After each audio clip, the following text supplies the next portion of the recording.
我跟你们说句不好听的话，你现在怎么对你的父母，你的孩子将来就怎么对你，这不是诅咒，这是天底下最公平的因果。你有没有发现，你当年嫌你妈唠叨，现在你的孩子也嫌你唠叨；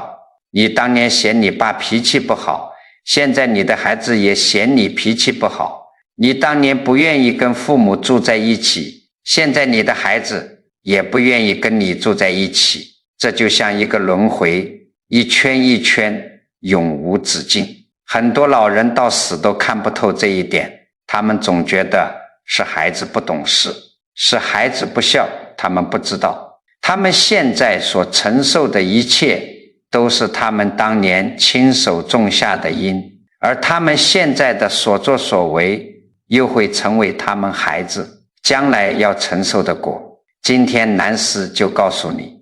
怎么从你这一代开始把这个恶性循环彻底斩断。可问题是怎么斩？你光知道这个理，你做不到，对不对？你看到儿子那个样子，那股无名火一上来，你还是控制不住。你听到媳妇那句话，心里那个委屈一翻腾，你还是过不去。为什么？因为我们活到这把年纪，为儿女操碎了心，付出了一切，但很多时候这个家还是像一团剪不断理还乱的乱麻。这些事情压在心上，比什么病都让人难受。你觉得自己苦，觉得委屈，觉得这个家欠你的，但是我跟你讲，你光觉得苦没有用，你得看明白这个苦它的根在哪。这个根就扎在家族里头，那只看不见的手上。这只手把我们一家人从一个老祖宗那里开始就紧紧地攥在了一起。老祖宗有句话讲得好，不是一家人不进一家门。你想想看，天底下那么多人，为什么偏偏我们几个凑成一家人，父子母女，夫妻兄弟，为什么是你？为什么是他？这绝对不是偶然的。佛法把这个事情看得最透彻，叫做共业，共同的业力。就像一张看不见的密密麻麻的网，我们家族里每一个人都是这张网上的一个结，你动一下，整张网都跟着你动，他们动一下，你也逃不掉。你们要晓得，我今天跟你们讲这个东西，不是让你们觉得更沉重更没办法，不是的，我是要告诉你们，你看不见它，它就是你的命，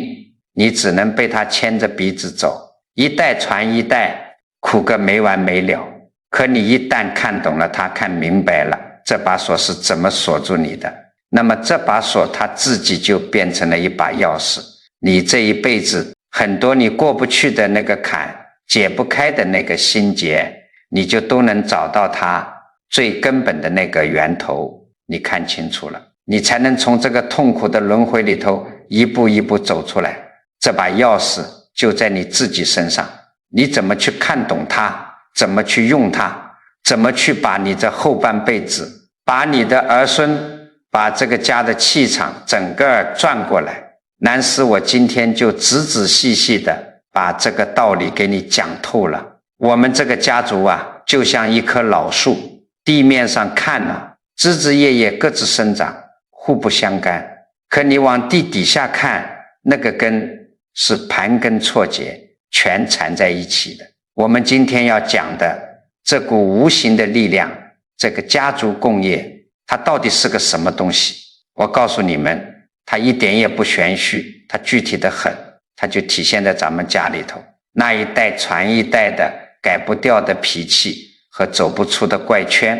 你仔细琢磨琢磨，你家里是不是有这么个情况？你这个当妈的一辈子疑心重，看谁都觉得人家在骗你，结果你那个女儿长大了，谈恋爱成家了，跟你一模一样，天天怀疑她先生在外面有人，有一点风吹草动就鸡飞狗跳。或者你这个当爹的一辈子沉默寡言，什么事都闷在心里，受了委屈也不说，就把自己喝闷酒。你再看看你儿子，遇到事了，是不是也跟他老子一个样，把门一关，把自己锁在里头，谁也不理。这些情绪的模式，处理事情的习惯，就像刻在骨子里一样，你不想传，他自己就流过去了。这不光是嘴巴上的教育，这是一种看不见的能量的纠缠。说到这个，我就不得不跟你们讲一个人，我们历史上一个了不起的圣人大舜。你们晓得舜皇帝那个家庭环境，那可不是一般的恶劣，简直是高压锅啊。他那个亲生父亲年纪大了，糊涂了，顽固得很。他的后母是个刻薄寡恩的人，偏心自己亲生的儿子。他那个同父异母的弟弟叫象，更是傲慢凶狠，无法无天。这一家人三个合起伙来，三番五次的想把他给弄死。一般的孩子生长在这种家庭里早就变态了，要不就是恨得咬牙切齿，长大了要报复，我小时候你虐待我，长大了咱们走着瞧。要不就是自暴自弃，破罐子破摔，反正你们都不爱我，我就烂给你们看。你们想想看，这是不是人之常情？但舜不是，他爬到粮仓顶上修屋顶，他父亲就在下面抽梯子放火想烧死他，他侥幸跳下来没死。过后他哭一场，心里的委屈难过过去了，依然对父母恭恭敬敬，该做的事一样不少。他爹叫他去挖井，他下去挖得深了，他父亲和弟弟就从上头往下头填土，要把他活埋了。他从旁边挖了一条通道逃出来，回到家看见弟弟象正坐在他的屋子里，得意洋洋地弹他的琴，以为他死定了。象看见他回来了，吓了一跳，只好讪讪地说：哥哥，我好想你啊。你猜舜怎么说？他没有勃然大怒，没有指着弟弟的鼻子骂：你这个畜生，我待你不薄，你竟然想杀我。他没有，他非常平和，甚至还带着一点怜悯和关怀，对他弟弟说：你来得正好，我有很多事情要处理，你来帮我吧。这是什么样的心量？一般人遭受一次，心就死了硬了冷了，变成了跟加害者一样的狠心人，这就是被卷进去了，把家里的那个嗔恨的业、嫉妒的业全给接过来了。但舜没有，他50耳目父母，到50岁已经是白发苍苍的老人了。他内心对父母那种天然的依恋和爱，依然像个孩子一样。他这一生受尽了委屈，但他那颗心啊，依然是柔软的，是慈悲的，是光明的。他没有被那个家族里黑暗的有毒的能量给同化掉，他就像一颗莲花，从那个最污浊的烂泥巴里头硬生生的长出来，开出最清香洁白的花。他一个人的这个定力，这份慈悲心最后怎么样？感化了他的家人，也感化了全天下的人。当时的圣王尧帝听说了舜的德行，把2个女儿嫁给他，最后还把天下禅让给了他。这就是一人得道，一人有德，整个家族的运就这么被他转过来了。所以你们要晓得一个家族的痛苦模式，那些怨恨、嫉妒、贫穷、短命，就像一个魔咒，它会一代一代的传下去。除非你们家出了一个真正明白的人，这个人他能看破这个把戏，他心里说够了，这个苦到我这里为止，我不再承接你的愤怒，我也不用你的方式去伤害我的下一代。这个人他放下了，他不跟你在这个烂泥潭里搅和了。你看这多重要。老祖宗讲江山易改，本性难移。这个本性就是我们刚才讲的这些情绪的习气，这个能量场的纠缠。现在科学也证明了这点，叫什么表观遗传学。我说给你们听，他发现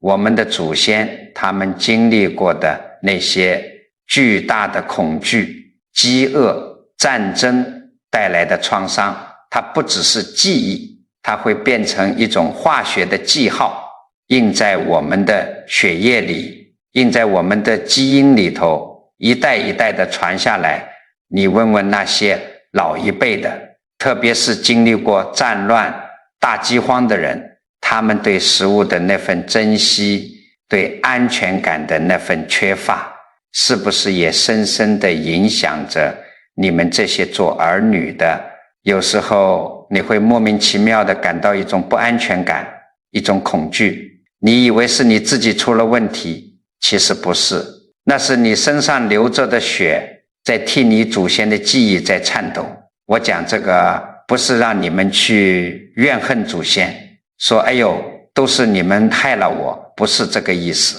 我是要告诉你，这的确不是你的错，这些东西不是你凭空捏造出来的，它是实实在在的传到了你身上。但是从今天开始，你要晓得，你完全可以选择不做这个传递链上的一环，你可以是那个让这个痛苦的锁链到你这里就断掉的人。这需要大丈夫的气魄，就像舜一样，他面对那样的父母，那样的弟弟，他没有选择去当个法官，天天判他们的罪，他选择去当一个觉者，看破了这个痛苦的轮回，然后用自己内心的光明去照亮了这个千疮百孔的家。他能对，我们为什么不能？我们刚才讲了，那个家族的苦像一条锁链，你可以选择不做那个传下去的人，但是道理听懂了，一回到家里看到那个人，看到那件事，你那股无名火噌的一下就又上来了，对吧？你心里就想了，南老师啊，你说的轻巧，那是你没遇到我家那个业障鬼，我那个儿媳妇，我那个老伴，我那个不争气的儿子，那就是老天派来折磨我的。我告诉你，你这句话还真就说对了一半，他们的确是老天爷派来的，但不是来折磨你的，是来给你上课的，是来救你的。这个道理你要是不透，你这辈子的修行都修到狗肚子里去了。佛法讲得最清楚了，一切唯心造，你眼里的这个世界，你身边的这些人，都是你自心的一个投影。简单讲，你心里有什么，你就会看见什么。你心里藏着愤怒，你就看谁都觉得面目可憎，都觉得他要来占你便宜。你心里藏着恐惧，你就看谁都像骗子，一点风吹草动就让你心不安。我跟你聊个真事，不算什么大故事，但道理很深。我以前有位老学生，一位老太太，每次来我这里，屁股还没坐热，那个苦水就开始往外倒了。主题只有一个，就是骂他儿媳妇，说他儿媳妇不孝顺，说话难听，像吃了枪药一样，从来不给好脸色，把他儿子也拐带坏了，好像他就是个外人。他那个日子过得，按他自己说的，真是比黄连还苦3分。他就问我，老师啊，我前世是造了什么孽，这辈子遇到这么个东西来克我。我就看着他，我问他，你年轻的时候刚嫁进你婆家那会儿，你是怎么对你婆婆的？他一下就愣住了，脸上那个表情阴晴不定。过了一会儿，他才支支吾吾地讲，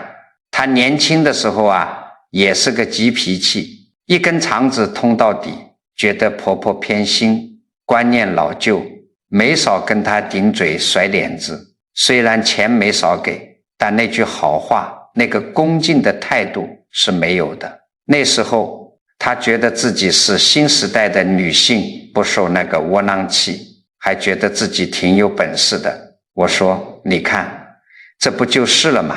你当年用什么样的心去对你的长辈，今天这个因果就换了一个人，换了一张脸，原封不动的又演给你看了。你儿媳妇今天给你说的那些难听话，那个对你爱理不理的态度，你仔细想想，里头有没有你当年的影子？他一听，眼泪就下来了。这个眼泪不是委屈的眼泪了，是惭愧，是明白了一点的眼泪。他一直把眼睛往外看，拿个放大镜去看儿媳妇的毛病，他从来没想过那个让他最生气的坏，那个让他最心寒的不孝，原来是复制了他自己当年的那股怨气。你看不惯的那个人，他身上让你最抓狂的那个缺点，十有八九就是你自己身上你最不能接受的那个阴暗面。所以你们要晓得，你生命里遇到的那个让你痛苦的人，他不是来害你的，他是一面镜子，清清楚楚地把你心里头那个脓疮，那个伤口，那个你不愿意承认的阴暗角落照给你看。没有这面镜子，你还以为自己是个大好人，是个完美的受害者，这叫烦恼即菩提。菩提是什么？是智慧，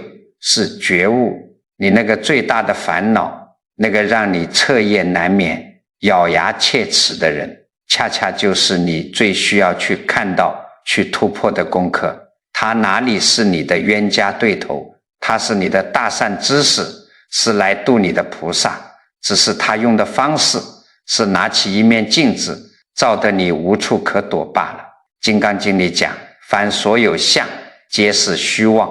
你看到的那个让你生气坏媳妇恶老伴，那个相是真实的吗？不是，是你心里那个嗔恨的念头，那个我对你错的执着投出去的一个影子。你以为是他在气你，其实是你在气你自己。你以为是他跟你过不去，其实是你自己跟自己过不去。你那个心结不是系在他身上，是系在你自己的心上。你想想看，下次你再跟家里人起冲突，那股火腾一下起来的时候，你能不能提起一个正念？你能不能就在那1/1000秒里，把往外指的那根手指头转回来，指向自己？你别去急着骂他，你问自己一句，我现在是什么感受？是愤怒，是委屈，是觉得不被尊重？然后你再去想，我这个感受是不是很熟悉？我年轻的时候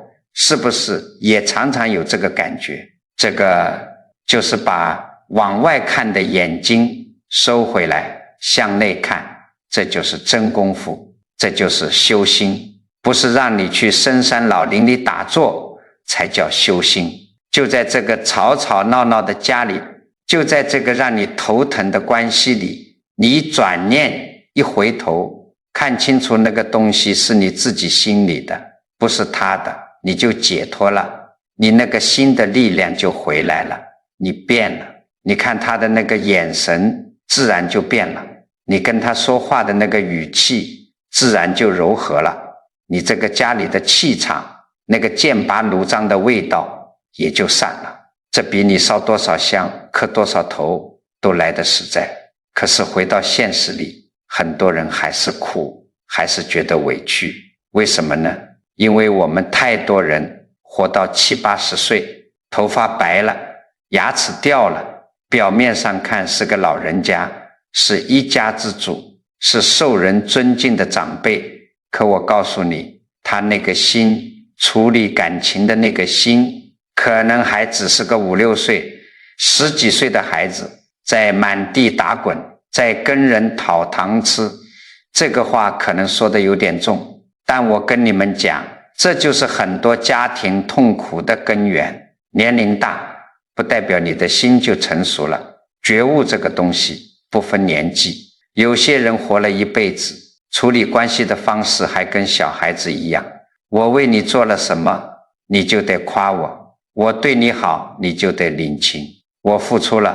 你就得看到。一旦别人没有照着他心里那个剧本演，没有给他想要的回应，他就崩溃了，就委屈了，就觉得全世界都对不起他。我认识一位老先生，姓许，一辈子做生意，在商场上那是叱咤风云，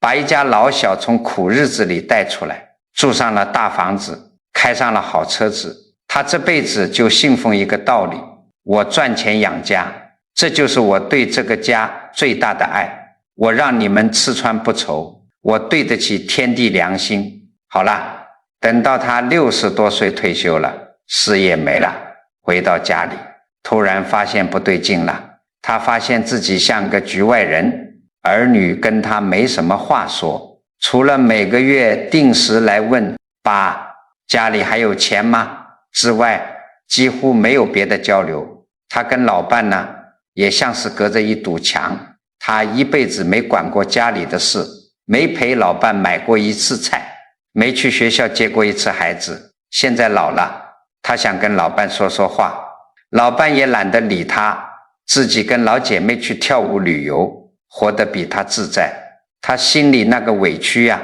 那个难受啊，就像潮水一样把他淹了。他见人就说，你看看，这就是我的家人，我辛苦一辈子，像牛像马一样把最好的都给了他们，现在我没钱了，我没有利用价值了，他们就都这样对我，个个都是白眼狼。你听他这么讲，是不是也觉得他挺可怜的？好像是家人辜负了他。但是南师，我要告诉你，这里头有更深的东西。我们把这个事情掰开来看一看，他确实为家付出了，但他给出去的是什么？是钱，是物质。但他心里隐藏的那个念头是在做一笔交易。他内在有一个从未被人看见的小孩子，这个小孩子也许从小家里就穷，受尽了别人的白眼和看不起，所以他一辈子拼命赚钱，就是为了向世界证明我行，我有用，你们谁都不能看不起我。他把这个证明也带回了家里，他给老婆钱，给儿女钱，他不是在给出爱，他是在给出我的能耐。他潜意识里在说，你看我多厉害，我能给你们这么多钱，你们应该崇拜我，你们应该感激我，你们应该什么都听我的，你们应该把我当成这个家的皇帝一样供起来。你看他是在给还是在要？他是在用钱来向家人索取认可，索取爱，索取绝对的权威。所以当他退休了，那个能证明他价值的事业没有了，他把所有的期望都压在了家人身上，他希望家人能用他想要的那种感激和顺从来填补他内心的空虚，结果家人没照做，他的那个我就受伤了，就受不了了，他就开始愤怒，开始指责，他越指责家人就跑得越远，家人跑得越远，他就越委屈，越像个被抛弃的孩子。你看，这不是2个小孩在玩过家家吗？老许是个内在没长大的小孩，用冷漠和控制来讨债，他的家人可能也用疏远和反抗在报复，一家人都在互相索取，谁能给出真正的爱呢？你想想看，你自己家里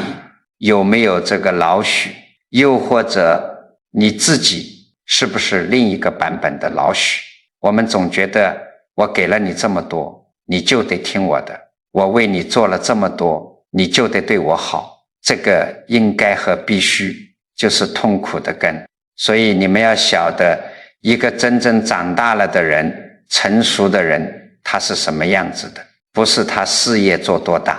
不是他当了多大的官，也不是看他活了多少岁，而是看他能不能为自己的情绪负责。你看那个内在的小孩，他受伤了，他就哭，他就闹，他就去指责外面的人，他把自己的快乐和痛苦的钥匙都交到别人手上，别人对我好我就开心，别人对我不好我就活不下去了。那你的心不就成了一条狗吗？被别人用情绪这根绳子牵来牵去。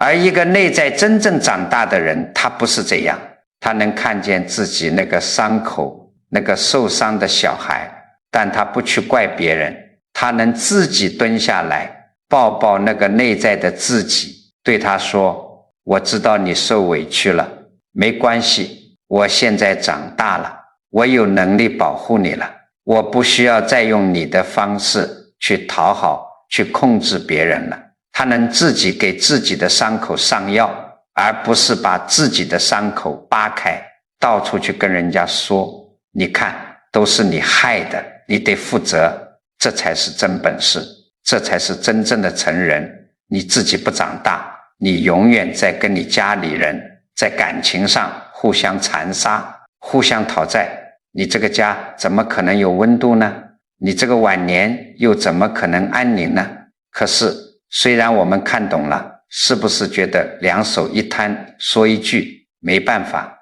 我就是这个命就算了？不是的，接下来我就是要告诉你怎么去改这个命，怎么去转动这个家的运。你想想看，我们中华文化最喜欢讲命，讲运，好像这个东西是老天爷定好了的，是一成不变的。我告诉你，这个想法错得太离谱了。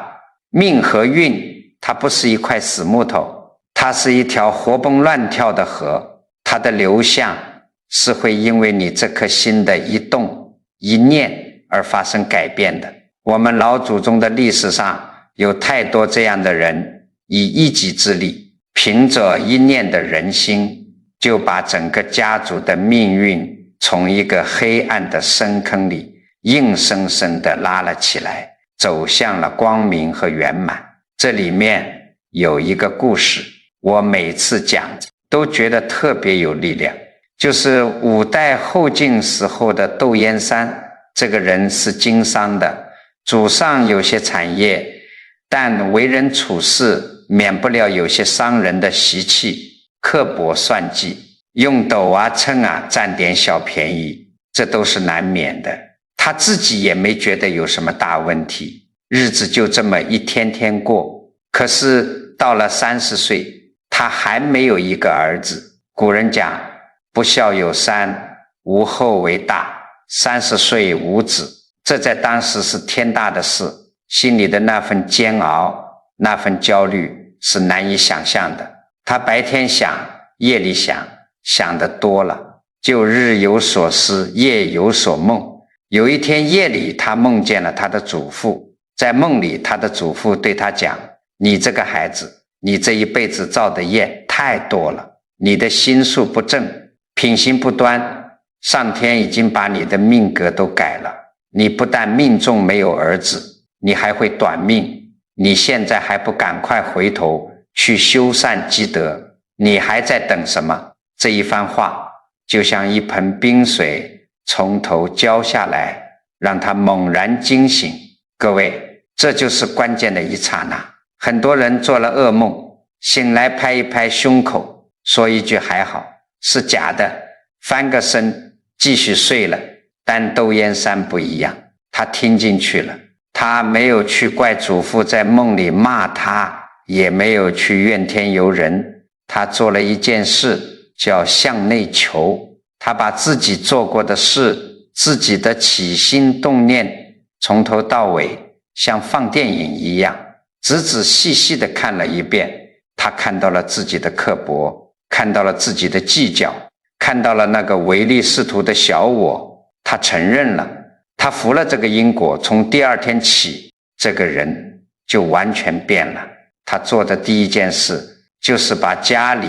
那些穷苦人家写的借据全部拿出来，一把火烧了个干干净净。那些借了他钱还不起的人，他通通不要了。你看这个烧借据的动作，烧掉的是什么？烧掉的是他过去那份斤斤计较、唯利是图的心。他的心里开始有别人了。有一年过年，他家里的仆人偷了他一大笔钱跑了。这个仆人把自己的小女儿绑在他家门口，留了一封卖身契，说我欠窦公的钱还不了了，就用这个女儿抵债吧。窦燕山看到了他怎么做，他不但没有报官去抓那个仆人，反而把这个可怜的小女孩好好的收养起来，养到成年了，替她找了一户好人家，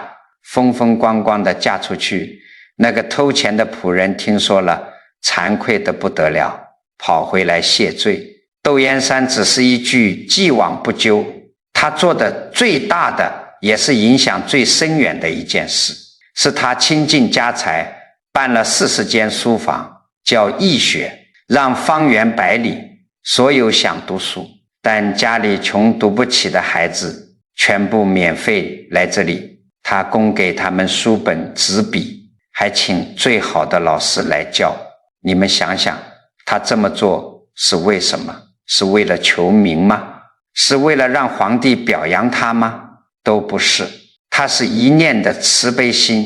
是真的觉得这些孩子可惜了，是真的希望他们能有出息。他把自己那个我要有儿子的心反转过来，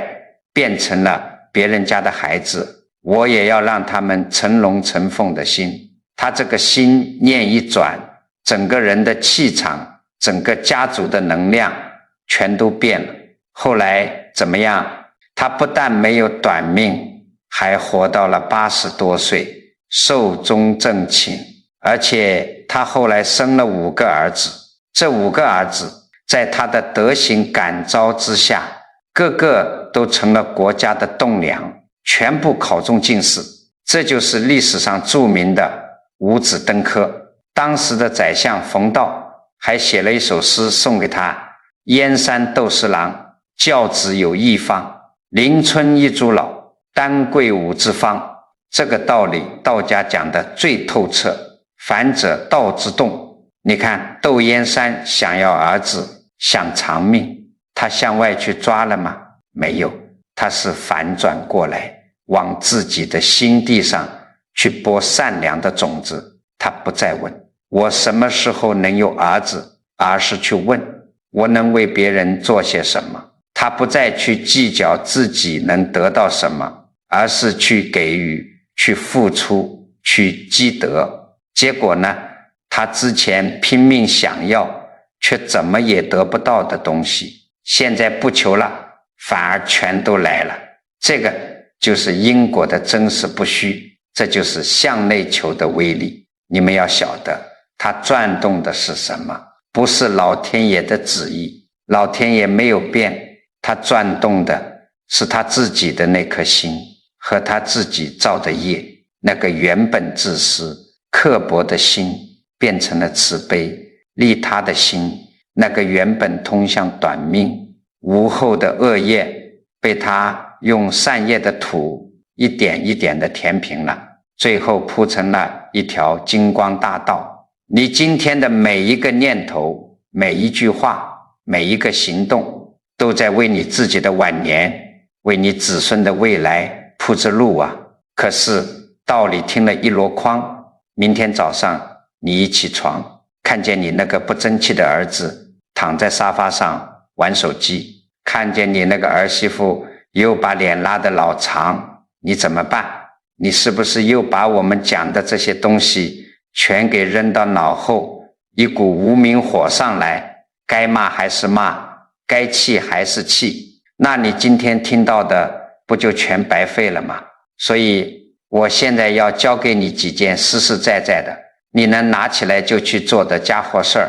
你不要小看这几件事，看起来好像有点傻，不是什么惊天动地的大道理，但这就是古往今来圣人教给我们的最平实也最管用的修心转家运的法门。第一件事，我给它起了个名字，叫每天给自己心里那块地松一松土。你们种过地没有？那块地要是板结了，硬得像块石头，你浇再多的水，施再好的肥，都渗不下去，根都烂在外面了。你的心也是一样，一辈子风风雨雨，装了太多的怨恨、委屈、焦虑，这心里头的土早就硬得不成样子了。所以你那个慈悲的念头，那个想对家人好的念头根本长不出来。一出来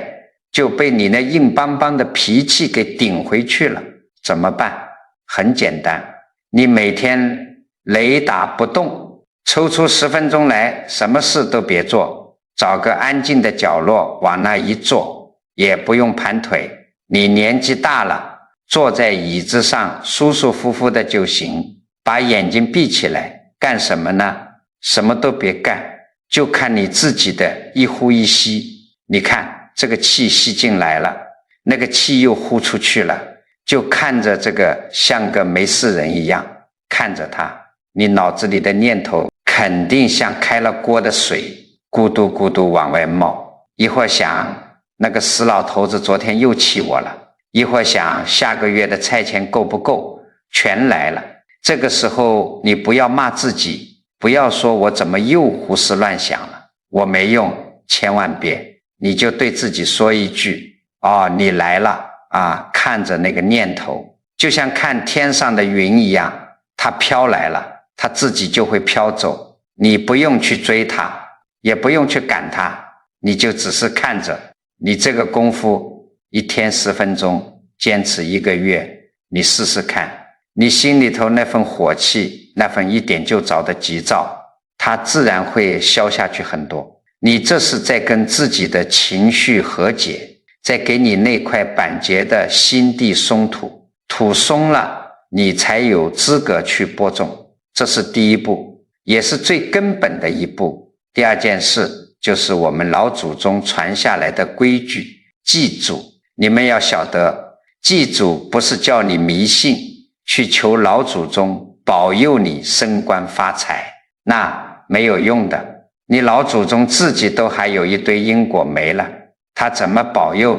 你？这个祭祖的真正用意是让你去连上那根恩情线，是要唤醒你心里头那份最深的感恩心。你上一炷香，烧一张纸钱的时候，你脑子里要想什么？你不要想祖宗啊，保佑我儿子听话一点，保佑我多活几年。你不要想这个，你要去想你的父亲、你的爷爷、你的祖先，他们当年是怎么九死一生，从唐山过台湾，是怎么一条破船下南洋，在别人的地方没亲没故，虚入褴褛，被人欺负，顶着烈日，冒着风雨，一滴血一滴汗，才给你们挣下这份家业，才让你有了今天。你想想看，他们那份坚韧，那份为了子孙后代拼了命也要活下去的劲头，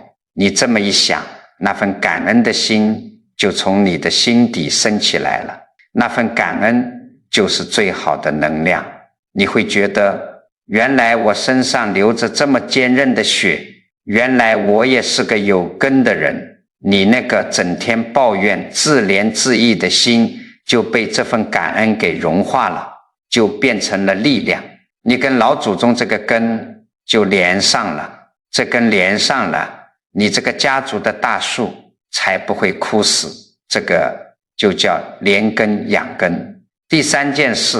叫做发一个利他的小心愿。听完这些道理，你觉得好，你想改变，怎么改？从发愿开始，愿力是不可思议的，这个愿不需要多大，不用想着我要拯救世界，那不是我们普通人干的事。你就从最小的地方开始，你在心里默默跟自己说一句话，比如我愿从今天开始，每天真心的对我的老伴